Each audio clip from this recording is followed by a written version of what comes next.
Hey, Brian Freeman here. Hey, we're out on a lot here in Middleton, Idaho, and I wanted to show you a few things on this lot. It's vacant land.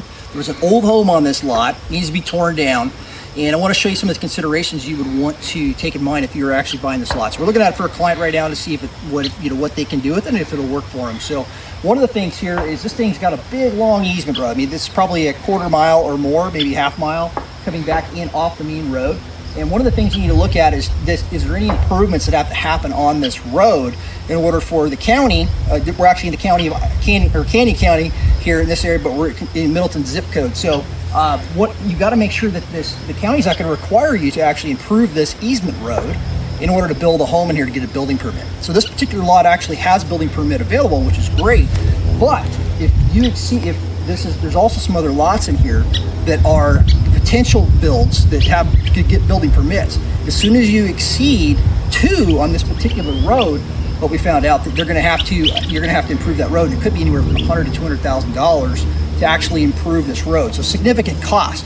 So you got to look at that. So am I going to buy 1 piece, 2 piece, 3 pieces? If I buy the 3rd piece and I want to get the building permit, you got to make sure that you have that in your budget to improve that road. Checking with neighbors too. There's some issues with actually having that on the side of the road, making sure you're not encroaching onto the property if you have to build up the road to get the width that you need for the fire department to come in here. So, okay, so a couple considerations here with another consideration with the easement is this particular road up top here, it actually comes in at an angle and it turns and goes that way.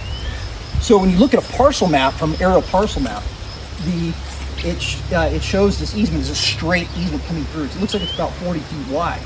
And one way to easily orient yourself is these power poles a lot of times are actually they're almost all the time they're in the easement. Okay, so whenever they can get them in a road easement, they will.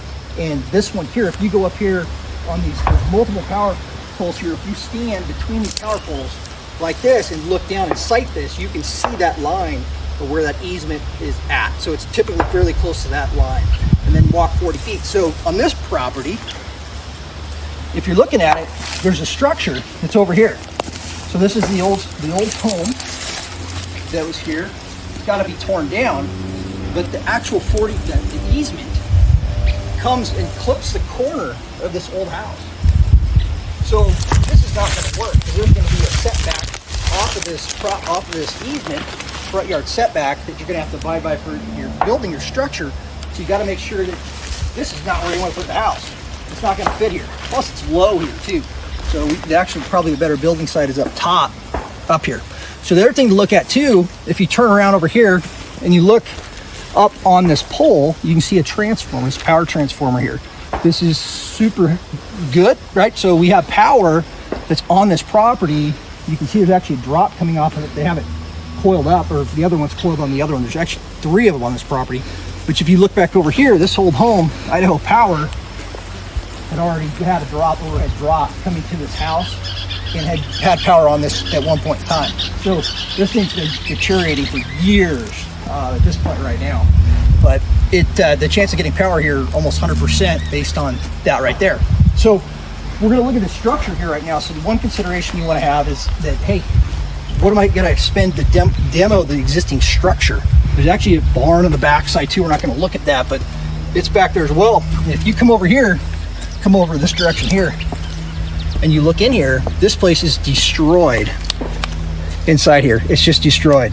But you have it, this one's on, which is unusual for here in Middleton, is it's on a slab. So most of them are on subfloors here.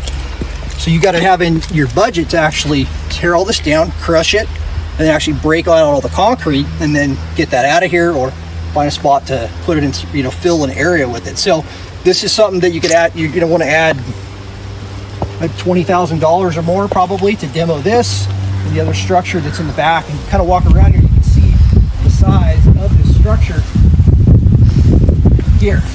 So it's old. I don't know how long it's been sitting, but it's been here a long time. So the other thing we're going to go over here just to stay out of the wind is that's one thing too. If you're moving to Idaho, you want to make sure you like wind. So it gets wind a lot.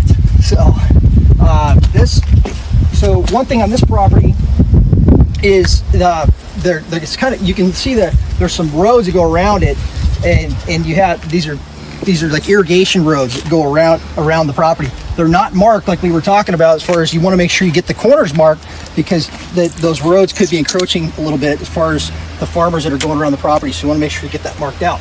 Another reason to get your property corners pinned. Okay, one other thing too is this particular property was the original lot that was out here. There was not other parcels here. And what happened was they had their well punched. It's actually way over here on the other parcel now. So if you buy this lot, it had a well at one time, and there's actually irrigation lines in the ground, but there's no well here now. So you're gonna have to actually punch a water well in order to get your potable water, drinking water. So there is irrigation that runs through the property still, so you want to make sure you check your irrigation rights. So, but definitely some consideration. There's a lot of cleanup costs on this lot. Checking, make sure your easements are in the right spot. What's the road improvements going to cost? Making sure your corners are pinned so you know where your actual property lines are at. Make sure there's no encroachments. So a lot of things to consider. So hope that was helpful in kind of evaluating, figuring out what you need to do for buying land here in Middleton. So, all right, thanks for tuning in, and we'll talk to you again soon.